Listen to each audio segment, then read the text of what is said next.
పవన్ కళ్యాణ్ గారు స్వార్థపూరితమైన రాజకీయాలు చేస్తున్నారు.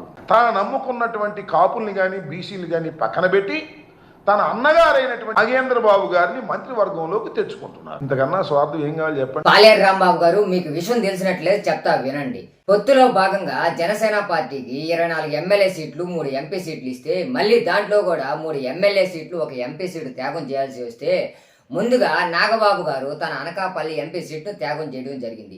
ఆ త్యాగానికి గుర్తింపుగానే ఈ రోజు జనసేన పార్టీ తరఫున ఎమ్మెల్సీ అభ్యర్థిగా ఖరారు చేయడం జరిగింది. అంతేగాని పవన్ కళ్యాణ్ గారికి నిజంగా బంధుప్రీతి స్వార్థం ఉండుంటే మిగతా మచిలీపట్నం కాకినాడ ఎంపీ సీట్లో ఒకటి వదులుకొని తన అన్నగారిని ఎంపీ చేసుకొని ఇంకా అవసరమైతే సెంట్రల్ మినిస్టర్ చేసుకునే క్యాపబిలిటీ కూడా పవన్ కళ్యాణ్ గారి దగ్గర ఉంది. కానీ పవన్ కళ్యాణ్ గారు స్వార్థపరుడు కాదు కాబట్టి ఆ పని చేయలేదు. రెడ్డి గారి బొమ్మను గుండెల మీద వేసుకుని తిరిగే మీకు కాపుల గురించి మాట్లాడే అర్హత లేదని ఈ సందర్భంగా తెలియజేస్తూ జై జనసేన, జై హింద్.